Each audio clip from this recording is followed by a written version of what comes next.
கர்த்தருடைய பரிசுத்த நாமத்தில் உங்களை வாழ்த்துகிறேன். மீண்டும் உங்களை சந்திப்பதில் கர்த்தருக்குள் மகிழ்ச்சி அடைகிறேன். இன்னைக்கு கர்த்தர் இன்றைய சத்தத்தை நம்மளுக்கு துணிக்க இருக்க போகிறாங்க. நிச்சயமா நம்முடைய ஆவிக்குரிய வாழ்க்கைக்கு மிகவும் பிரயோஜனமுள்ளதாக இருக்குன்னு சொல்லி கர்த்தருக்குள்ள விசுவாசிக்கிறேன். ஆமே. ஜெபிக்கலாம். அன்புள்ள இயேசப்பா, உமக்கு நன்றி செலுத்துகிறோம். டாடி பரிசுத்த ஆவியானவரை நம்ம நன்றியோடு துதிக்கிறோம். பரம தகப்பனை நம்ம நன்றியோடு வரவேற்கிறோம். இசப்பா, நீங்க பேச போகிறீங்க, அதற்காக உமக்கு ஸ்தோத்திரம். கேட்கிற எங்க யாவருடைய இருதயங்களும் உங்க நாமத்துல திறக்கப்படுவதாக. நீங்க ஆளுகை செய்ய பொறுப்படுத்திக் கொள்ளுங்க. எல்லா கணமும் ஜீவனுள்ள தகப்பன் ஒருவருக்கு மாத்திரமே செலுத்துகிறோம். மீட்பரேசு ஜீவனுள்ள தகப்பனே, ஆமேன். எல்லாருக்குமே கிறிஸ்துமஸ் நாள் வாழ்த்துக்களை தெரிவித்துக் கொள்கிறேன் இயேசுவின் சார்பாக. பாருங்க, ஹைதி பகுதியில பாத்தீங்கன்னா நெருப்புகள் பற்றி கொள்ளும் நாட்கள் வருகிறது என்று எனக்கு கத்து முன்னறிப்பு கொடுத்திருக்காங்க. கான்பூர் பகுதியில பாத்தீங்கன்னா நிலநடுக்கம் உண்டாகும் நாட்கள் வருகிறது என்று எனக்கு கத்து முன்னறிப்பு கொடுத்திருக்காங்க. குவைத் பகுதியில பாத்தீங்கன்னா கலவரம் உண்டாகும் நாட்கள் வருகிறது, மிகவும் பஞ்சங்கள் உண்டாகும் என்று எனக்கு கத்து முன்னறிப்பு கொடுத்திருக்காங்க. வடகொரியா பகுதியில பாத்தீங்கன்னா நிலநடுக்கம் ஏற்படும் நாட்கள் வருகிறது, அது மாத்திரமல்ல விமான விபத்து உண்டாகும் என்று எனக்கு கத்து முன்னறிப்பு கொடுத்திருக்காங்க. லண்டன் பகுதியில சூறாவளி உண்டாகும் நாட்கள் வருகிறது, அது மாத்திரமல்ல அது நிமித்த சேதங்கள் பலவிதமாக இருக்கும் என்று கத்தர் வாக்கு பண்ணியிருக்காங்க. தயவாக ஜெபித்துக் கொள்ளுங்க. பிரேசில் பகுதியில படகு கவிழ்ந்து விழும் நாட்கள் வருகிறது என்று எனக்கு கத்தர் முன்னறிப்பு கொடுத்திருக்காங்க. மாபெரும் பிரளயம் தேசம் எங்கிலும் உண்டாகும் நாட்கள் வருகிறது என்று எனக்கு கத்தர் முன்னறிப்பு கொடுத்திருக்காங்க. கிண்டியில பார்க் பகுதியில விபரீதம் உண்டாகும் நாட்கள் வருகிறது என்று எனக்கு கத்தர் முன்னறிப்பு கொடுத்திருக்காங்க. ஹைதராபாத் பகுதியில பாத்தீங்கன்னா நிலச்சரிவு மற்றும் பெரும் வெள்ளம் உண்டாகும் என்று எனக்கு கத்தர் முன்னறிப்பு கொடுத்திருக்காங்க. ஜப்பான் பகுதியில நிலச்சரிவு மற்றும் நிலநடுக்கம் மற்றும் ட்ரெயின் ஆக்சிடென்ட் உண்டாகும் நாட்கள் வருகிறது என்று எனக்கு கத்தர் முன்னறிப்பு கொடுத்திருக்காங்க. ஆம்பூர் பகுதியில பாத்தீங்கன்னா மருத்துவமனையில் விபரீதம் மற்றும் தீ விபத்து உண்டாகும் நாட்கள் வருகிறது என்று எனக்கு கத்தர் முன்னறிப்பு கொடுத்திருக்காங்க. காரைக்குடி பகுதியில பாத்தீங்கன்னா துப்பாக்கி சூடு ஏற்படும் நாட்கள் வருகிறது என்று எனக்கு கத்தர் முன்னறிப்பு கொடுத்திருக்காங்க. துறைப்பாக்கம் பகுதியில வெடி விபத்து உண்டாகும் நாட்கள் வருகிறது என்று எனக்கு கத்தர் முன்னறிப்பு கொடுத்திருக்காங்க. குளச்சல், கன்னியாகுமரி மற்றும் அதை சுற்றிலும் இருக்கிற கடற்கரை பகுதிகளில் விபரீதம், அநேக சிறு குழந்தைகள் பாதிக்கப்படும் நாட்கள் வருகிறது என்று எனக்கு கத்தர் முன்னறிப்பு கொடுத்திருக்காங்க. மத்திய பிரதேஷ் பகுதியில பாத்தீங்கன்னா குண்டு வெடிப்பு உண்டாகும், அது மாத்திரமல்ல மிகவும் வெள்ளத்தினால் சூறையாடப்படும் நாட்கள் வருகிறது, வரலாறு காணாத அளவுக்கு அந்த சம்பவங்கள் இருக்கும் என்று எனக்கு கத்தர் முன்னறிப்பு கொடுத்திருக்காங்க. தயவாக ஜெபித்துக் கொள்ளுங்க. ஒண்டர்லாவில் பாத்தீங்கன்னா பரபரப்பான செய்தி ஏற்படும் நாட்கள் வருகிறது என்று எனக்கு கத்தர் முன்னறிப்பு கொடுத்திருக்காங்க. பாம்பே பகுதிக்காக ஜெபித்துக் கொள்ளுங்கன்னு சொல்லியிருக்காங்க.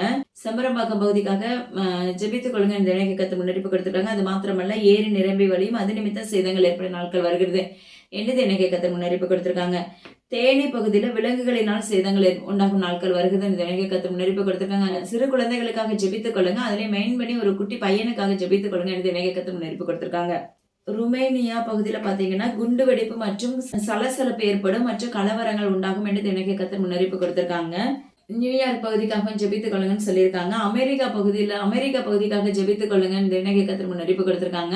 ராம்நாடு பகுதிக்காக ஜெபித்துக் கொள்ளுங்க என்று எனக்கு கத்தர் முன்னறிப்பு கொடுத்திருக்காங்க. அதாவது துருக்கி பகுதியில பாத்தீங்கன்னா வெள்ளம் உண்டாகும் நாட்கள் வருகிறது என்று எனக்கு கத்தர் முன்னறிப்பு கொடுத்திருக்காங்க. அது மாத்திரமல்ல, அதாவது ஒரு வைரஸ் அந்த எல்லைக்குள்ள பரவும் நாட்கள் வருகிறது, அந்த வைரஸ் நிமித்தம் காதுகள் பாதிக்கப்படும் நாட்கள் வருகிறது அந்த வைரஸ் நிமித்தம் என்று எனக்கு கத்தர் முன்னறிப்பு கொடுத்திருக்காங்க.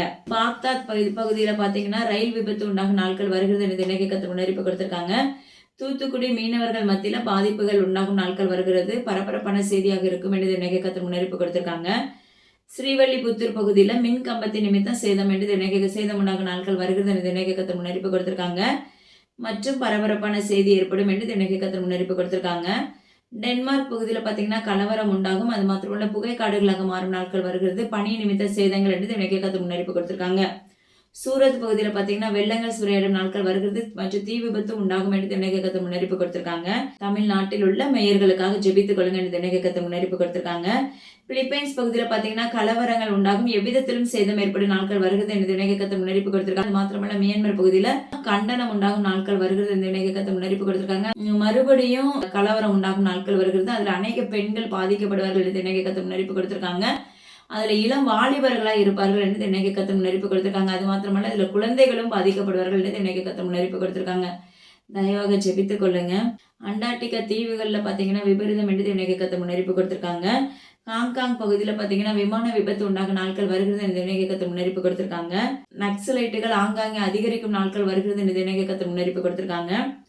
திருப்பூர் பகுதியில பாத்தீங்கன்னா மண் சரிவு ஏற்படும் நாட்கள் வருகிறது என்று எனக்கு கத்தர் முன்னறிப்பு கொடுத்திருக்காங்க. மாங்காடு பகுதியில பாத்தீங்கன்னா விபத்து உண்டாகும் நாட்கள் வருகிறது என்று எனக்கு கத்தர் முன்னறிப்பு கொடுத்திருக்காங்க. நரசிம்ம நாயக்கன் பாளையம் பகுதியில பாத்தீங்கன்னா வெடி விபத்து உண்டாகும் நாட்கள் வருகிறது என்று எனக்கு கத்தர் முன்னறிப்பு கொடுத்திருக்காங்க. கல்கத்தா பகுதியில் பார்த்தீங்கன்னா ட்ரெயின் ஆக்சிடென்ட் உண்டாகும் நாட்கள் வருகிறது என்று தினகை கத்த முன்னறிப்பு கொடுத்துருக்காங்க. காஷ்மீர் பகுதியில் பார்த்தீங்கன்னா நிலநடுக்கம் ஏற்பட்ட நாட்கள் வருகிறது என்று தினகை கத்த முன்னறிப்பு கொடுத்துருக்காங்க. இத்தாலி பகுதியில் பார்த்தீங்கன்னா எரிமலை நிமித்த சேதங்கள் உண்டாகும் நாட்கள் வருகிறது என்று தினகை கத்த முன்னறிப்பு கொடுத்துருக்காங்க. கருவேலம்பாடு பகுதிக்காக செபித்துக் கொள்ளுங்க என்று தினகை கத்த முன்னறிப்பு கொடுத்திருக்காங்க. புதுச்சேரி, பாண்டிச்சேரி இப்படிப்பட்ட அந்த பகுதிகள் எல்லாம் அதை சுற்றிலும் இருக்கிற பகுதிகளுக்கு எல்லாமே தினகை கத்தர் அறிவிக்கிற ஒரு காரியம் என்னன்னா, புதிய வைரஸ் தோன்றும் நாட்கள் வருகிறது என்று தினகை கத்த முன்னறிப்பு கொடுத்திருக்காங்க. நியூயார்க் பகுதியில் பார்த்தீங்கன்னா வெள்ளங்கள் புரண்டோட நாட்கள் வருகிறது என்று தினகை கத்த முன்னறிப்பு கொடுத்திருக்காங்க. பஞ்சாப் மற்றும் ஒடிசா இப்படிப்பட்ட பகுதிகளுக்காக ஜெபித்துக் கொள்ளுங்க என்று தினகை கத்த முன்னறிப்பு கொடுத்திருக்காங்க. நார்வே பகுதியில் பார்த்தீங்கன்னா நெருப்புகள் பற்றி கொள்ளும் என்று தினகை கத்த முன்னறிப்பு கொடுத்திருக்காங்க. அது நிமித்த சேதங்கள் ஏற்படும் என்று தினகை கத்த முன்னறிப்பு கொடுத்திருக்காங்க. குமாரபாளையம் பகுதியில் பார்த்தீங்கன்னா தீ விபத்து உண்டாகும் நாட்கள் வருகிறது இந்த இணையத்தை முன்னறிப்பு கொடுத்திருக்காங்க. அது மாத்திரமல்ல கொல்லிமலை பகுதியில் பார்த்தீங்கன்னா மிகப்பெரிய சேதங்கள், அதாவது ஒரு பரபரப்பான செய்தியாக இருக்கும் என்று இணையத்தை முன்னறிப்பு கொடுத்திருக்காங்க. கியூபா பகுதிக்காக ஜெபித்துக் கொள்ளுங்க என்று இணையத்தை முன்னறிப்பு கொடுத்திருக்காங்க. தேசத்துல நடக்க இருக்கிற ஏசப்பா சொல்லி கொடுக்கிற அந்த காரியங்களுக்காக நம்ம ஜெபிக்க ஆரம்பிக்கும் போது, நீங்க தேசத்துக்காக திறப்புல நிற்கும் போது நிச்சயமா உங்களுடைய குடும்பங்களை கர்த்தர் பார்த்துக் கொள்வார். ஹல்லேலூயா. பாருங்க, இன்று நம்ம தெரிந்து கொள்ளப்பட்ட தலைப்பு என்ன அப்படின்னா சீர்திருத்தம். வசனம் பாருங்க, சங்கீதம் 34வது அதிகாரம் 19வது வசனம் பாருங்க. நீதிமானுக்கு வரும் துன்பங்கள் அநேகமாயிருக்கும், கர்த்தர் அவைகள் எல்லாவற்றிலும் நின்று அவனை விடுவிப்பார். ஹல்லேலூயா. இன்னைக்கு நம்முடைய வாழ்க்கையில தேவனாகிய கர்த்தர் சொல்லுகிற ஒரு காரியம் என்ன அப்படின்னா, உங்களோடு கூட இருந்து நம்மளுக்கு இருக்கிற எல்லா காரியத்திலிருந்து அவர் நம்மளை என்ன செய்யறாராமா, விலக்கி மீட்டெடுக்கிற தகப்பனா இருக்கிறாராமா. ஹல்லேலூயா. நீதிமானுக்கு வரும் துன்பங்கள் அநேகமாயிருக்கும் என்று வேதம் சொல்லுகிறது. நீதிமான் அப்படின்னா அப்ப தேவனாகிய கர்த்தருக்கு அப்ப பிரியமுள்ள பிள்ளைங்க, தேவனாகிய கர்த்தரோடு நடக்கிற பிள்ளைங்க, விசுவாசத்தை உறுதி உள்ளவர்களா இருக்கிற பிள்ளைகள், நம்பிக்கை வேணும் கர்த்தர் மேல. ஹல்லேலூயா. அந்த சரீரம் தேவனாகிய கர்த்தருக்கு கீழ்ப்படுகிறதா இருக்கும்போது அவயங்கள் எல்லாமே சுத்தமா இருந்து தேவனாகிய கர்த்தர் மேல விசுவாசத்தோடு நம்ம நிற்கும் போது ஜீவனுள்ள தேவனாகிய கர்த்தர் நம்மளுக்கு அறிக்கை எடுக்கிற வார்த்தை நீதிமான். ஹல்லேலூயா. ஆனா கர்த்தர் சொல்லுகிறார், நீதிமானுக்கு வரும் துன்பங்கள் அநேகமாயிருக்கும். இன்னைக்கு நம்ம தேவனாகிய கர்த்தரை தேடுகிற பிள்ளைகளா இருக்கிறோம். ஹல்லேலூயா. அவர் பின்னாகவே நடக்கிற பிள்ளைகளா இருக்கிறோம். காணிக்கை கொடுக்கிறோம், தசமபாகம் கொடுக்கிறோம், வேதம் வாசிக்கிறோம், நேரத்தை அதிகமாகவே செலவு பண்ணுகிறவர்களா இருக்கிறோம். அப்ப ஏன் நம்ம துன்பங்கள் நம்மளை மூடிக்கொள்ளணும், ஏன் சோதனைகள் நம்மளை மூடிக்கொள்ளணும், ஏன் புடமிடுதல் நம்முடைய வாழ்க்கையில வரணும்னு சொல்லி நம்மளுக்குள்ள கேள்விகள் அநேகமாய் எழும்பலாம். ஹல்லேலூயா. நான் தேவனாகிய கர்த்தருக்கு பின்னாக நடக்கிறேன் அப்படின்னு சொல்லிடுறோம். அதை நம்முடைய செய்கைகள்ல காண்பிக்க முடிகிறதா? ஹல்லேலூயா. நம்முடைய செய்கைகள்ல காண்பிக்கிறது மிகவும் துன்பமாய் இருக்கிறது இன்னைக்கு அநேகம் பேருக்கு. அது ஒரு கசப்பான பாதையா இருக்கிறது. ஆனா அந்த கசப்பை உடைக்கும் போதுதான் தேவனாகிய கர்த்தர் ஒரு நல்ல மதுரத்தை கொடுக்கிற வல்லமை உள்ளவராய் இருக்கிறாங்க. நம்முடைய வாழ்க்கையில மாறாவின் கசப்பான பாதைகளை மதுரமாக மாற்றுகிற தகப்பன். ஹல்லேலூயா. அவருக்கு பின்னாக நடக்க ஆரம்பிச்சிட்டாலே என்ன ஆகும் அப்படின்னா, துன்பங்கள், பாடுகள், சோதனைகள் எல்லாமே ஒரே மீனிங் தான், எல்லாமே நம்மள பற்றி கொள்ள ஆரம்பிக்கும். ஹல்லேலூயா. ஆனா நம்ம நினைப்போம், நான் எல்லாத்துலயும் அவர் பின்னாடியே போகிறேன், ஆனா ஏன் இந்த சோதனை? ஆனா கர்த்தர் சொல்லுகிறார், அவைகள் எல்லாவற்றிலும் இருந்து தேவனாகிய கர்த்தர் என்ன செய்யறாராமா, நம்மளை மீட்டெடுக்கிற தகப்பனா இருக்கிறாங்க. ஹல்லேலூயா. உடனே என்ன செய்யக்கூடாது, நம்ம துன்பத்தை கண்ட சோதனையை கண்ட தேவனாகிய கர்த்தரை விட்டு வழி விலகி போய்விடக் கூடாது. நம்ம வழி விலகி போயிட்டோம் அப்படின்னா அப்ப கர்த்தர் நம்மளுக்காக யுத்தம் பண்ண முடியாது, தேவனாகிய கர்த்தர் நம்மளுக்காக வழக்காட முடியாது, நம்மளுடைய இந்த காரியத்துல இருந்து பிரித்தெடுக்க முடியாது. ஹல்லேலூயா. இதுக்கு சொல்யூஷனே இல்லையா அப்படின்னு சொல்லி இன்னைக்கு அநேக ஊழியர்கள் தவிக்கிறவர்கள் உண்டு. ஆனா கர்த்தர் சொல்லுகிறார், என்ன நடந்தாலும் சரி உன்னோடு என்னோடும் இருக்கிற தேவனாகிய கர்த்தர் உயிருள்ளவராய் இருக்கிறார். ஹல்லேலூயா. அவர் மேல நம்ம பாரத்தை போட்டுட்டு, இவ்வளவுதான்ப்பா நம்பி இருக்கிற, எனக்கு வழியே கிடையாது, நீங்க மாத்திரதான் எனக்கு தகப்பன், நீங்க எனக்கு கிரியை செய்யுங்க. ஹல்லேலூயா. அப்படின்னு நம்ம சொல்லிட்டு என்ன செய்ய, அவர் மேல முழு நம்பிக்கையா இருக்கும் போது, முழு விசுவாசத்தோட நிலைத்து இருக்கும் போது தேவனாகிய கர்த்தர் அவைகள் எல்லாவற்றிலும் இருந்து நம்மளை பிரித்தெடுக்கிற தகப்பனா இருக்கிறாங்க. சில காரியங்கள்லாம் அப்பா அம்மாக்கு நம்மளால ஜெயிக்கவே முடியாத மாதிரி இருக்கும், மழை போன்று இருக்கும். ஆனா ஜீவனுள்ள தேவனாகிய கர்த்தர் உங்களை தெரிந்தெடுத்தாரே என்றால் நிச்சயமா அந்த காரியங்கள் எல்லாவற்றையும் மிகவும் லகுவாக மாற்றி கொடுக்கிற தகப்பனா இருக்கிறார். ஹல்லேலூயா. ஆனால் நம்முடைய வாழ்க்கையில என்ன வேணும் அப்படின்னா சீர்திருத்தம் அவசியமாக வேண்டும். இந்த தேவனாகிய கர்த்தருக்கு பின்னாக நம்ம நடக்கணும்னா நம்முடைய வாழ்க்கை சுத்திகரிக்கப்பட வேண்டும். நம்முடைய அவயங்களில் ஒன்று கூட என்ன செய்யக்கூடாது, கெட்டு போக கூடாது. நம்ம அவயங்கள் ஒரு அவயம் சரி செய்யப்படாம ஒரு அவயம் பாவத்துக்குள்ள இருந்துச்சு. கை பாத்தீங்கன்னா தேவனுக்கு பிரியமில்லாத காரியத்தை செஞ்சிருக்கும். வாயில பாத்தீங்கன்னா தேவனுடைய கர்த்தருக்கு பிரியமில்லாத வார்த்தைகளை பொய்யாய் உரைச்சிருப்பது உண்டு. அப்ப இப்படிப்பட்ட தன்மைகள்லாம் நம்ம கிட்ட இருக்கும்போது தேவனாகிய கர்த்தர் நம்மளுக்காக எப்படி வழக்காட முடியும்? ஹல்லேலூயா. நம்முடைய சரீரத்துல ஒரு பாட்டு சரியா செயல்படல அப்படின்னா நம்ம டோட்டல் சரீரம் முழுவதுமே, நம்ம ஆத்துமா முழுவதுமே கெட்டு போனதா இருக்கும். நம்முடைய ஆத்துமா கெட்டு போகாம இருக்கணும்னா நாம தேவனுடைய கர்த்தருக்கு என்ன செய்ய வேண்டிய? கீழ்ப்படுகிற பிள்ளைகளாய் மாற்றப்பட வேண்டும். அது மாத்திரமல்ல, உண்மையுள்ள பிள்ளைகளாய் செயல்பட வேண்டும். ஹல்லேலூயா. அது மாத்திரமல்ல, பாருங்க, மனத்தாழ்மை உள்ளவர்களை, சாந்தம் நிறைந்தவர்களை, பொறுமை உள்ளவர்களை செயல்பட வேண்டும் என்று வேதம் சொல்லுகிறது. பிற்பாடு இதற்கெல்லாம் செயல்பட்டு ஆரம்பித்த பிற்பாடு அவருடைய ஞான ஸ்நானத்திலேயே நம்ம என்ன செய்யணும்? சரியாய் செயல்படுகிற பிள்ளைகளாய் மாற்றப்பட வேண்டும். அப்ப நம்ம அவயத்துல வாய் ஒரு வார்த்தை பேசிடுச்சு அப்படின்னா அந்த சரீரம் முழுவதுமே, அந்த ஆத்மா முழுவதுமே கெட்டு போய்விடும். ஹல்லேலூயா.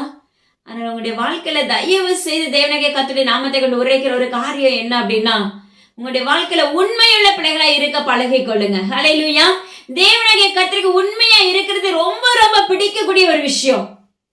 அது மாத்திரமல்ல, அவருக்கு அவருடைய சத்தத்துக்கு நம்ம கீழ்ப்படுகிறது மிகவும் மிகவும் பிரியமுள்ளதா இருக்கும். இந்த இடத்துல தேவனுடைய கர்த்தர் சொல்லுகிற ஒரு காரியம், நம்ம டோட்டல் சரீரம் முழுவதுமே பயபக்தியோடு தேவனுடைய கர்த்தருக்கு பயந்து வாழுகிற பிள்ளைகளாய் மாற்றப்பட வேண்டும். நம்ம அவயங்கள்ல ஒன்று கெட்டு போனா கூட கெட்டு போனதுதான்.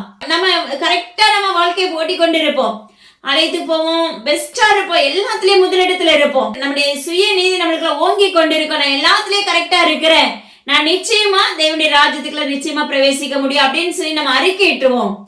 ஆனா தேவனாகிய கர்த்தரின் நாமத்தை கொண்டு உரைக்கிற காரியம் என்ன அப்படின்னா, ஒரு பாட்டு கெட்டு போச்சுன்னா கூட நம்முடைய வாழ்க்கையில முழுமையான ஜெயத்தை நம்ம யாருமே பெற முடியாது. அதனால தேவனுடைய கர்த்தருக்கு கீழ்ப்படுதல் உள்ள பிள்ளைகளாய் நம்ம மாற்றப்படும் பட்சத்துல தேவனுடைய கர்த்தர் நம்முடைய வாழ்க்கைகளை சீர்படுத்துகிறவராய் இருக்கிறார். அததான் கர்த்தர் சொல்லுகிற ஒரு காரியம், நம்முடைய வாழ்க்கை தரங்கள் எப்படி இருக்க வேண்டும்? நம்முடைய ஆத்துமா, ஆவி, ஆத்துமா, சரீரம் முழுவதும் தேவனுடைய கர்த்தருக்கு சுத்தமுள்ளதா இருக்க வேண்டும். ஆனா நம்மள ஆராய்ந்து பாருங்க, நான் திருத்தப்பட்டு இருக்கிறேன்னா, இப்ப பாருங்க, ஒரு பிள்ளைங்க எக்ஸாம் எழுதிட்டு பேப்பர் கொடுத்திருப்பாங்க, ஃபுல்லா நல்லா படிச்சு எஃபெக்ட் போட்டா மட்டும்தான், எஃபெக்ட் போட்டு அந்த கொஸ்டினுக்கு சரியா ஆன்சர் பண்ணா மட்டும்தான் அதுக்கு அவங்களுக்கு ஃபுல் மதிப்பெண்கள் கிடைக்கும். ஹல்லேலூயா. முழுமையான மதிப்பெண்களை அவர்கள் பெற்றுக் கொள்ளுகிறார்கள். இதே போலதான் தேவனாகிய கர்த்தருக்குள்ள உண்மையுள்ள பிள்ளைகளாய், கீழ்ப்படுதல் உள்ள பிள்ளைகளாய், மனத்தாழ்மை நிறைந்த பிள்ளைகளாய், சாந்தம் நிறைந்த பிள்ளைகளாய், பொறுமை உள்ள பிள்ளைகளாய், பொய்யான இடுகிறவர்களாய் அல்ல, மெய்யை பேசுகிறவர்களாய், உண்மையை மாத்திரம் பேசுகிற பிள்ளைகளாய் நம்ம செயல்பட ஆரம்பிக்கும் போது தேவனாகிய கர்த்தர் அன்றுக்கான எல்லா காரியங்களையும் அவர் செய்ய வல்லமையுள்ள தகப்பனாய் இருக்கிறார். குறைகளை களைந்து போடுகிற தகப்பன். ஹல்லேலூயா. இது எல்லாமே தேவனாகிய கர்த்தருக்கு என்னவாமா? அருவருப்பான காரியங்கள். இன்னும் பாருங்க, இதுக்கு கீழே போனா காம விகாரத்துக்கு சரீரத்தை ஒப்பு கொடுத்திருப்போம். அப்படிப்பட்ட பாவ வாழ்க்கையெல்லாம் விட்டு நம்ம என்ன செய்யணுமாமா? விலகி தேவனாகிய கர்த்தருக்கு பிரயோஜனம் உள்ள பிள்ளைகளாய் மாற்றப்பட வேண்டும். ஜீவனுள்ள தேவனாகிய கர்த்தருக்குள்ள நம்ம நிலைத்திருக்கிற பிள்ளைகளாய் மாற்றப்பட வேண்டும். அவருடைய அன்புக்குள்ள நம்ம நிலைத்திருக்கிற பிள்ளைகளாய் மாற்றப்பட வேண்டும். அப்பதான் நம்மளுக்கு என்ன கிடைக்கும்? ஃபுல் மதிப்பெண்கள். அப்ப மதிப்பெண்கள் முழுசா கிடைக்குதோ இல்லையோ, நம்ம சரீரம் முழுவதும் ரட்சிப்புக்கேற்றதாய் மாற்றப்படும். அதற்கு பிற்பாடு தேவனுடைய கர்த்தர் பார்த்துட்டே இருப்பாங்க, என் பிள்ளைக்கு இந்த கிருபையை கொடுக்கலாம், இந்த வரங்களை கொடுக்கலாம் அப்படின்னு சொல்லி என்ன செஞ்சாரு? ஆட்டோமேட்டிக்கா அந்த கிருபைகளையும் வரங்களையும் உங்களுக்குள்ள பதித்து வைத்து விடுவார். அதனால நம்முடைய வாழ்க்கை தரங்கள் எப்படி இருக்கணும் அப்படின்னா, திருத்தம் செய்யப்பட வேண்டும். நாமளே பரிசோதித்துக் கொள்ள வேண்டும். நாம சரியா இருக்கிறோமா அப்படின்னு சொல்லி நம்ம என்ன செய்யணும்? ஆராய வேண்டும். பாருங்க, ஒவ்வொரு முறையும் கிறிஸ்து பிறந்த நாள் வந்து கொண்டே இருக்கிறது. ஆனா இன்னைக்கு நம்முடைய வாழ்க்கையில இப்படிப்பட்ட ஏதாவது ஒரு அவயத்துல அழுக்க வச்சுட்டு முழுமையா நாமளும் நம்முடைய இருதயமும் தேவனுடைய கர்த்தருக்குள்ள பிறக்க முடியுமா? ஒரு குழந்தையை போல நம்ம மாற்றப்பட முடியுமா? ஹல்லேலூயா. ஆனா நம்மளுக்கு வெளி தோற்றம் சரியாதான் இருக்கிறேன் அப்படின்னு நம்ம நினைக்கிறோம். ஆனா தேவனாகிய கர்த்தர் விரும்புகிறது உன்னுடைய வெளி தோற்றத்தை அல்ல, உன்னுடைய வெளி அலங்கரிப்பை அல்ல. தேவனாகிய கர்த்தர் விரும்புகிற ஒரு காரியம் உன்னுடைய உள்ளான இருதயத்தை அலங்கரிக்கிறவராய் இருக்கிறார். அது சரியா இருக்கிறதா? அது சரியா செயல்படுதா? இன்னைக்கு நம்முடைய இருதயம் பாத்தீங்கன்னா நல்ல துடிப்பு இல்லைன்னா காட்டு நின்று போச்சுன்னு சொல்லிடுவாங்க. ஆனா அது நம்முடைய சரீரத்துல அது துடிச்சுட்டே இருந்தா மட்டும்தான் அது சரியா இயங்கி கொண்டு இருக்குன்னு அர்த்தம். இதே போலதான் ஆவிக்குரிய வாழ்க்கையிலையும் தேவனாகிய கர்த்தருடைய சத்தத்துக்கு நம்ம சரியாய் செவி கொடுத்து அதன்படி நடக்க ஆரம்பிக்கும் போது தேவனாகிய கர்த்தருக்கு பிரியமில்லாத காரியங்கள் எல்லாம் நம்ம அகற்றி போட்டுட்டு அவருடைய சாயலாய் மாற்றப்படும் பட்சத்துல தேவனாகிய கர்த்தர் உங்களை கொண்டு அவருடைய இருதயம் அப்படியே துடிச்சு கொண்டு இருக்கும். என் பிள்ளை இன்னைக்கு மாறிடுவாங்களா, இப்படிப்பட்ட பாவத்துக்குள்ள இருக்காளே, இப்படிப்பட்ட பாவத்துக்குள்ள தள்ளப்பட்டு இருக்காங்களே அப்படின்னு சொல்லி துக்கப்படுகிறவராய் இருக்கிறார். ஹல்லேலூயா. ஆனா தேவனாகிய கர்த்தரை மாத்திரம் பிடிச்சு நடக்கிற பிள்ளைகளுக்கு நான் சொல்லுவேன், நஸ்ரனாகிய இயேசு கிறிஸ்துவின் அதிகாரமுள்ள நாமத்தை கொண்டு உரைக்கிற தேவனாகிய கர்த்தருடைய நாமத்தை கொண்டு உரைக்கிற ஒரு காரியம், அவர் உங்களுக்கு துணையா இருக்கிற தகப்பனாய் இருக்கிறார். அவர் உங்களை கரம் பிடித்து நடத்துகிற தகப்பனாய் இருக்கிறார். ஹல்லேலூயா. பார்வைக்கு துன்பங்களாக தெரியும், ஆனா ஒருபோது நம்மளை கைவிடுகிற தகப்பன் அல்ல. சில காரியங்கள்லாம் பாத்தீங்கன்னா மலை மாதிரி இருக்கும், அதை எப்படி மேற்கொள்ளுவோம்னு சொல்லி யோசித்து கொண்டிருப்போம். ஆனாலும் சொல்லுவா, நீங்க தான் இதுக்கு பொறுப்பாளி. ஹல்லேலூயா. அது எவ்வளவு பெரிய சின்ன காரியமா பெரிய காரியமா என்னவா இருக்கட்டும், தேவனாகிய கர்த்தருடைய ஆராய்ந்து அறிந்திருக்கிறவரா இருக்கிறார். ஹல்லேலூயா. அப்போ நம்ம அவருக்கு பிரியமில்லாத காரியங்களை நம்ம களைந்து போட்டுட்டு தேவனாகிய கர்த்தருக்கு பிரியமுள்ள பிள்ளைகளை நம்ம மாற்றப்படும் போது நம்முடைய வாழ்க்கையில சீர்திருத்தம் உண்டாகிறது. ஹல்லேலூயா. ஏன்னா இந்த சீர்திருத்தத்தை நம்மளால முழுமையா பெற முடியாததுக்கு ஒரு காரணம் இருக்கு. என்ன? நம்முடைய கண்கள் குருட்டாட்டமா இருக்கிறது, நம்முடைய கண்கள் அடைக்கப்பட்டு இருக்கிறது, மறைக்கப்பட்டு இருக்கிறது. கண்கள் எல்லாருக்குமே இருக்கலாம், ஆனா கர்த்தர் சொல்லுகிற ஆவிக்குரிய கண்களை குறித்து பேசுகிறார். ஹல்லேலூயா. அப்ப ஆவிக்குரிய வாழ்க்கையில நம்முடைய கண்கள் மிகவும் அவசியமான ஒன்று திறக்கப்பட வேண்டும். அதனால உங்களுடைய வாழ்க்கையில தேவனாகிய கர்த்தரிடத்துல என் கண்களை திறங்கப்பான்னு சொல்லி கேட்க ஆரம்பிங்க. ஒவ்வொரு ஆண்டும் நம்ம என்ன பண்றோம், தேவனாகிய கர்த்தர் நம்மளுக்காக பிறந்த தினத்தை நம்ம அழகா நல்ல ட்ரெஸ் எடுத்து புது ட்ரெஸ் எடுத்து மற்றவங்களுக்கு நிறைய ஷேர் பண்ணி பாத்தீங்கன்னா நிறைய காரியங்களை நம்ம செய்கிறவர்களா இருக்கிறோம், ஏழைகளுக்கு கொடுக்கிறவர்களா இருக்கிறோம். அது மாத்திரமல்ல, உலக பிரகாரமாக எல்லா காரியத்திலும் நம்ம பர்ஃபெக்டா இருக்கிறோம். ஆனா உங்களுடைய இருதயம் தேவனாகிய கர்த்தருக்குள்ள பிறந்திருக்கிறதா? ஹல்லேலூயா. உங்களுடைய வாழ்க்கையில நீங்க தேவனாகிய கர்த்தருக்குள்ள புதுதா பிறந்த குழந்தைகளை போல மாற்றப்பட்டு இருக்கிறீர்களா? ஏன்னா அதுதான் தேவனாகிய கர்த்தர் விரும்புகிறாங்க. நீங்க உலக பிரகாரமா என்ன செஞ்சாலும் சரி, அது பரலோக ராஜ்யத்துல அங்கீகரிக்கப்படாது. நம்முடைய சரீரம் சுத்திகரிக்கப்படாம, நம்முடைய வாழ்க்கையில சீர்திருத்தம் இல்லாம நீங்க எவ்வளவு நன்மைகளை விதைக்கலாம். ஹல்லேலூயா. இந்த நாட்கள்லாம் பாத்தீங்கன்னா நிறைய பேர் நிறைய காணிக்கை கொடுப்பவர்கள் உண்டு. நீங்க எவ்வளவு விதைச்சாலும் சரி, அப்பா கிறிஸ்துவ ஏழைகளுக்கு போய் நீங்க என்ன உதவுகிறது காரியங்கள் செய்தாலும் சரி, உகந்த பலி இல்லைன்னு சொல்லல. ஆனா தேவனாகிய கர்த்தர் சொல்லுகிற ஒரு காரியம் என்ன, அவர் விரும்புகிற காரியம் இழப்பதற்கான பிள்ளைகளாய் நீங்க மாற்றப்படணும்னா நம்முடைய சரீரம் எப்படி இருக்கணும் அப்படின்னு சொல்ல போனா முழுமையாக சுத்திகரிக்கப்பட வேண்டும். ஹல்லேலூயா. இங்க ஒரு பாட்டுல நம்ம அழுக்க வச்சுட்டு அது நம்முடைய கண்களை மறைக்கப்பட்டு இருக்கும். ஆனா பாருங்க, மத்த எல்லா காரியங்களையும் செய்து கொண்டிருப்போம்.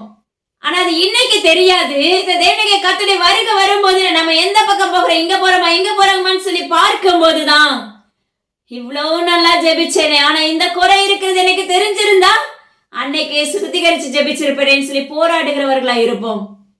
ஆனா கர்த்தர் சொல்லுகிறார், எப்படி ஒரு குழந்தை நல்லா படிச்சு போய் ப்ரிப்பேர் பண்ணி போய் அந்த எக்ஸாமை எழுதும் போது அதுல முழு மதிப்பெண்கள் பெறுகிறார்கள், இதே போலதான் நம்முடைய அவயத்துல முழுமையாக எல்லா பாட்டும் தேவனாகிய கர்த்தருக்குள்ள இருக்கும் போது நாமளும் தேவனாகிய கர்த்தருடைய ராஜ்யத்துக்குள்ள ஆயத்தப்படுகிறவர்களா இருக்கிறோம். ஹல்லேலூயா. பாருங்க, வேதத்துல தாவீதை குறிச்சு நம்மளுக்கு நல்லா தெரியும். தாவீதுக்கு இப்படிதான், தேவனாகிய கர்த்தரோடு உறவாடுகிற ஒரு மனிதன் தான், என்ன ஆனாலும் சரி அவரையே சார்ந்து இருக்கிற ஒரு மனிதர். ஆனா அவருக்கும் என்ன வந்துச்சு, நெருக்கம் உண்டாயிடுச்சு. ஒரு நாட்கள்ல எதிராளிகள் எழும்பதான் செஞ்சாங்க. இதே போலதான் நம்முடைய வாழ்க்கையிலும் ஆவிக்குரிய வாழ்க்கையிலும் சரி, சத்ருவானவன் எழும்பிக் கொண்டு இருப்பான். சிலருடைய வாழ்க்கையில பாத்தீங்கன்னா சத்ருவான மனித ரூபத்துல என்ன செய்வான், போராட ஆரம்பிப்பான். அந்த வீட்டுக்குள்ளேயே இருக்கிறவர்களை வைத்தே போராட ஆரம்பிப்பான். ஹல்லேலூயா. ஆனா இதெல்லாம் என்ன செய்யணுமாமா, நம்ம ஜெயித்து மேற்கொள்ளக்கூடிய பிள்ளைகளாய் மாற்றப்பட வேண்டும். ஏன்னா அதை மேற்கொள்ள ஆரம்பிக்கும் போது அந்த துன்பங்கள் ஒன்றும் பெருசாவே தெரியாது. அதுக்கு பிற்பாடு பாத்தீங்கன்னா ரெட்டிப்பான நன்மை நிச்சயமா இருந்திருக்கும். ஹல்லேலூயா. அதனால தேவனாகிய கர்த்தருடைய நாமத்தை கொண்டு உரைக்கிற காரியம் என்ன அப்படின்னா, நம்முடைய வாழ்க்கையில சீர்திருத்த அவசியமான ஒன்று, கீழ்ப்படிதல் மிகவும் அவசியமான ஒன்று. தேவனாகிய கர்த்தர் விரும்புறதே அந்த ஒண்ணுதான். அதுக்கு பிற்பாடு பாத்தீங்கன்னா இயேசுப்பா சொல்ற எல்லா காரியமே நம்முடைய சரீரத்துல சரியாய் செயல்பட வேண்டும்.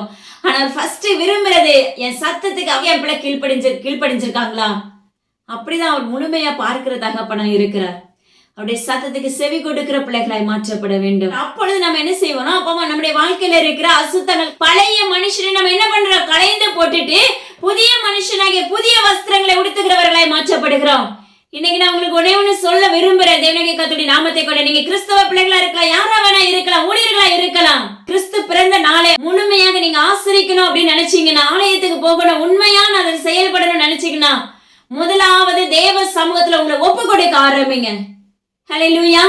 உங்களை ஒப்பு கொடுத்து, அப்பா அம்மாக்கு ஸ்தோத்திரம் டாடி, இப்படிப்பட்ட காரியங்கள்லாம் என்கிட்ட இருக்குது, இதெல்லாம் நீங்க என்கிட்ட இருந்து கலைந்து போடுங்கப்பான்னு சொல்லி கேட்க ஆரம்பிங்க. ஏன்னா நம்ம கலைந்து போட்டா மட்டும்தான் நம்ம அந்த சர்ச்சில் அட்டெண்ட் பண்றதுலயே ஒரு பெனிஃபிட் உண்டு. உலக பிரகாரமா போய் நம்ம உலகத்துக்கு நம்ம காரியங்களை செய்துட்டு நம்முடைய இருதய சுத்தம் இல்லாம உலகத்துக்காக, பெருமைக்காக, மேட்டிமைக்காக நம்ம என்ன செய்யறோம், இவ்வளவு செலவு பண்ணுகிறோம். அந்த ஹெல்ப் பண்றேன், இந்த ஹெல்ப் பண்றேன்னு சொல்லி நம்ம யோசிக்கிறவர்களா இருக்கிறோம். நீங்க என்ன பண்ணாலும் சரி, உங்களுடைய இருதயமாகிய பலக தேவனாகிய கர்த்தருக்கு சுத்தம் இல்லாம, சீர்திருத்தம் இல்லாம நீங்க என்ன செஞ்சாலும் அது ஒரு நாள் வேஸ்டாக தான் மாறும். தேவனாகிய கர்த்தருடைய ராஜ்யத்துக்குள்ள நம்ம மேல ஒரு ரிமார்க் இருந்துட்டே இருக்கும். அதனால தான் கர்த்தர் சொல்லுகிற காரியம், அதுக்கு முன்னாடி என்ன செஞ்சிருங்க, என்கிட்ட இருக்க குறைகள் எல்லாம் நீங்க நீக்கி போட்டுருங்க. ஹல்லேலூயா. எனக்கு தெரிஞ்சோ தெரியாமலோ அநேக காரியங்கள் உள்ள இருக்கலாம்ப்பா, இதை நீங்க என்ன செய்யணும், என்னை விட்டு அகற்றி போடுங்க, என்னை சுத்திகரிங்க, உங்க ராஜ்யத்துக்குள்ள பிரவேசிக்கிற பிள்ளையா, மகளா, மகனை என்னை மாற்றுங்க. இன்னைக்கெல்லாம் நம்ம சொல்றோம், நான் ரட்சிக்கப்பட்டுட்டேன் அப்படின்னு சொல்றோம். தேவனாகிய கர்த்தர் தம் சரீரமா இருக்கிறீர்களா, ஆலயமா இருக்கிறீர்களா? அந்த ரட்சிப்பு உங்க வாழ்க்கையில நிரந்தரமானதா இருக்கிறதா? ரட்சிப்பு கேட்ட பாத்திரவான்களா நம்ம நிற்கிற முடிகிறதா? உலகத்துக்குள்ள கால வச்ச உடனே உலகத்தை நோக்கி ஓடுகிறவர்களா இருக்கிறோம். நிச்சயமா யாரா இருந்தாலும் சரி, நீங்க எவ்வளவு பெரிய ஊழியர்களா இருந்தாலும் சரி, நான் என்னையும் சேர்த்துதான் சொல்றேன், தேவனாகிய கர்த்தருடைய நாமத்தை கொண்ட முழுமையான பரிசுத்தமா நம்மள வாழ முடிகிறதாங்கிறத ஆராய்ந்து பாருங்க. ஹல்லேலூயா. ஏதாவது ஒரு காரியத்துல நம்ம அவயங்கள்ல பழுது இருக்கும். உலக பிரகாரமான பழுத குறித்து பேசல, ஏன்னா அது இன்னைக்கு உலக பிரகாரமான பழுது அநேக சரீரத்துக்குள்ள இருக்கிறது. ஹல்லேலூயா. யாரை பார்த்தாலும் இந்த ப்ராப்ளம் இருக்குது, இந்த காரியம் இருக்கு, இந்த காரியம் இருக்கு. ஆனா நான் உங்களுக்கு ஒண்ணு சொல்லிக் கொடுக்கிற தேவனுடைய நாமத்தை கொண்டு, அது எவ்வளவு பெரிய வியாதியா இருக்கட்டும், மரண படுக்கையா கூட இருக்கலாம், ஆனா ஜீவனுள்ள தேவனாகிய கர்த்தர் தான் முதல் மருத்துவர். ஹல்லேலூயா. அந்த மருத்துவர்கிட்ட உங்களை ஒப்பு கொடுக்கும் போது, உங்களை சரண்டர் பண்ணும் போது, கர்த்தர் நிச்சயமா உங்களை விடுதலையாக்குகிற தகப்பனா இருக்கிறாங்க. ஆனா நம்ம அந்த இடத்துல நம்ம ஒரு பலவீனம் அப்படின்னா உடனே நம்ம என்ன செஞ்சிடறோம் அப்படின்னா, சடனா நம்ம கண்கள் எல்லாம், சிந்தை எல்லாமே அடைக்கப்பட்டுரும். ஒருமுகமா இருக்க வேண்டிய இடத்துல ஒருமுகமா இருந்தாதான் இதுக்கு என்ன சொல்யூஷன் சொல்லி தேவனாகிய கர்த்தர் பேசுறது நம்மளுக்கு உணர முடியும். ஆனா அந்த வார்த்தைகளையும் கேட்க முடியாதபடி நம்ம டோட்டல் சரீரம் முழுவதுமே டவுன் ஆயிரும். உடனே என்ன செய்வோம், ஹாஸ்பிட்டலுக்கு போன்னு சொல்லிட்டு உடனே அந்த காரியத்தை செய்ய ஆரம்பிச்சிடுறோம். ஒரு நிமிஷம் நம்ம யோசிச்சு பார்த்திருப்போம் அப்படின்னா, தேவனாகிய கர்த்தருக்குள்ள முழங்கால் படிட்டு இருப்போம் அப்படின்னா, நிச்சயமா கர்த்தரை மாற்றி போட வல்லமையுள்ள தகப்பனா இருந்திருப்பாங்க. ஆனா நம்முடைய எண்ணங்கள் எல்லாம் மைண்டுக்குள்ள ஓடுறது என்ன அப்படின்னா, உடனே மருத்துவமனைக்கு. அப்படி உங்க வாழ்க்கையில செய்து பழகாதீங்க, பணத்தை கொண்டு விரயம் பண்ணாதீங்க. ஏன்னா தேவனாகிய கர்த்தரிடத்துல நிக்க ஆரம்பிங்க. நிச்சயமாவே கர்த்தர் வாக்கு பண்ணுகிற தகப்பன், நிச்சயமாகவே விடுதலையாக்குகிற தகப்பன். ஹல்லேலூயா. அதனால உங்களுடைய வாழ்க்கையில இருக்க பழைய மனுஷர்களை களைந்து போட்டுட்டு புதிய மனுஷர்களாக, புதிய மனுஷிகளாக, தேவனுடைய புத்திரசாலிகளாக நீங்க மாற்றப்படுவீர்களாக என்று தேவனாகிய கர்த்தர் விண்ணப்பிக்கிறார். நம்முடைய வாழ்க்கையில சீர்திருத்தம் மிகவும் அவசியமான ஒன்றாய் இருக்கிறது. ஹல்லேலூயா. நம்ம சரீரத்துல திருத்தம் இல்லாம நிச்சயமா தேவனுடைய ராஜ்யத்துக்குள்ள பிரவேசிக்க முடியாது. ஹல்லேலூயா. நம்ம சிந்த, கண்கள், காதுகள், மூக்கு, வாய், நம்முடைய இருதயம் எல்லாமே எப்படி இருக்கணுமா, முழுமையாக சீர்திருத்தப்பட வேண்டும், முழுமையாக சுத்திகரிக்கப்பட வேண்டும், முழுமையாக தேவனாகிய கர்த்தருடைய கரம் இருக்க வேண்டும். ஹல்லேலூயா. கர்த்தர் ஒரு மனிதனை தெரிந்தெடுத்துட்டாரு அப்படின்னா நிச்சயமா அந்த காரியங்கள் உங்களுக்குள்ள இருந்தாலும் அவரே எடுத்து போட்டுருவாரு. ஹல்லேலூயா. அது ரொம்ப ஈஸியா களைஞ்சு போட்டுருவாங்க. அதனால தேவனாகிய கர்த்தரிடத்துல நீங்க கேட்க ஆரம்பிங்க. ரெண்டாவது, நம்முடைய வாழ்க்கையில, குடும்பத்துக்குள்ள, வீட்டுக்குள்ள பொய் சொல்லுகிறவர்களாய் மாறாதீங்க, திருடுகிறவர்களாய் மாற்றப்படாதீங்க. ஹல்லேலூயா. என வேதம் சொல்லுகிறது, தேவனாகிய கர்த்தருக்கு உண்மையுள்ள பிள்ளைகளாய் இருக்க வேண்டும் என்பதே தேவனாகிய கர்த்தருடைய திட்டம். இன்னைக்கு தேவனாகிய கர்த்தருடைய கிருபை நம்ம மேல இல்லைன்னா இந்த ஆண்டு முழுவதும் நம்ம பாதுகாக்கப்பட்டிருப்போமா? சிலருடைய வாழ்க்கையெல்லாம் பாத்தீங்கன்னா, அப்பா அம்மா கிறிஸ்துவத்துல வேலையே இல்லாம இருப்பாங்க, பணத்துக்கான சொல்யூஷனே இருக்காது. ஆனா அந்த குடும்பம் தேவனாகிய கர்த்தரை சார்ந்து நின்றுருக்கும். பாருங்க, அந்த ஆண்டு முழுவதும் தொடங்கினவர் முடிப்பார் சொன்னது போல தொடங்கினவர் இறுதி வரைக்கும் என்ன பண்றார்? கரம் பிடித்து தாங்குகிறவராய் இருக்கிறார். ஹல்லேலூயா. அதே போலதான் உங்களுடைய வாழ்க்கையில இந்த எண்ணெய் கத்திர மாத்திர சார்ந்து நில்லுங்க. நிச்சயமாகவே இந்த எண்ணெய் கத்திர உங்களை உயிர்ப்பிக்க வல்லமையோட தகப்பனா இருக்கிறார். அப்ப துன்பத்தை கண்டு பயப்படாதீங்க. சீர்திருத்தம் அவசியம். நம்முடைய வாழ்க்கையில செயல்படும் போது விசுவாசம் ஆட்டோமேட்டிக்கா வளர்ந்துரும். நம்பிக்கையுள்ள பாத்திரவான்களா மாற்றப்பட்டுருவோம். என்னென்ன காரியங்களை கர்த்தர் செய்ய சொல்கிறார் அதன்படி நம்ம நடக்க ஆரம்பிக்கும் போது அவருக்கு பிரியமுள்ள பிள்ளைகளாக மாற்றப்படுறோம். அது இல்லாம நம்முடைய வாழ்க்கையில இருக்கிற தேவைகள் எல்லாவற்றையும் கர்த்தர் சந்திக்கிறவராயிருக்கிறார். ஹல்லேலூயா. நீங்க கர்த்தருக்குள் எப்பொழுது சந்தோஷமாயிருங்கள் என்று மறுபடியும் உங்களுக்கு சொல்லுகிறேன் என்று சொன்னது போல நீங்க தேவனுடைய கர்த்தருக்குள்ள சந்தோஷமா இருந்தா மட்டும்தான் உங்களுடைய வாழ்க்கையில அப்பா அம்மாக்கு ஸ்தோத்திரம் முழுமையான ஜெயத்தை நம்ம சுதந்திரிக்க முடியும். மகளே, நம்முடைய வாழ்க்கையில பிசாசுக்கு நம்ம இடம் கொடுக்காதபடி தேவனுடைய கர்த்தருக்கு நம்ம இடம் கொடுக்கிற பிள்ளைகளாய் மாற்றப்படுவோமாக. நம்ம அவருக்காக இடம் கொடுக்க ஆரம்பிக்கும் போது நம்முடைய வாழ்க்கையில இருக்க அழுக்கான பழைய வஸ்திரங்கள் களைந்து போடப்பட்டு ஒரு புதிய சிருஷ்டியாய் தேவனுடைய கர்த்தர் நம்மளை மாற்ற வல்லமையுள்ள தகப்பனா இருக்கிறார். ஆனா உங்களுடைய வாழ்க்கையில அப்பா கிறிஸ்து பிறந்த நாள்ல அப்பா தேவனுடைய கர்த்தருடைய நாமத்தை கொண்டு உரைக்கிற ஒரு காரியம், நீங்க யாரா இருந்தாலும் சரி நாமளும் தேவனுடைய கர்த்தருக்குள்ள ரட்சிப்புக்கேற்ற பிள்ளைகளாய் மாற்றப்பட வேண்டும். புதிதாய் பிறந்த குழந்தைகளை போல மாற்றப்பட வேண்டும். அப்ப உங்க கரத்துல தாழ்த்தி தந்துடுகிற எல்லா கணமும் அப்ப ஒருவருக்கே செலுத்துகிறேன். மீட்பர் இயேசு ஜீவன் நம்ம தகப்பனே அடியில அந்த இடத்துல ஒன்றுல முற்றிலும் உங்க கரத்துல தாழ்த்துகிறேன். சப்பா இதை கேட்ட மாத்திரத்துல விட்டு விடாங்க, மற்றவங்களுக்கு ஷேர் பண்ணுங்க. அது மாத்திரமல்ல இயேசுவின் ஊழியங்களுக்காக எங்களுடைய குடும்பங்களுக்காக தொடர்ந்து ஜெபித்துக் கொள்ளுங்க. தேங்க்யூ. God bless you.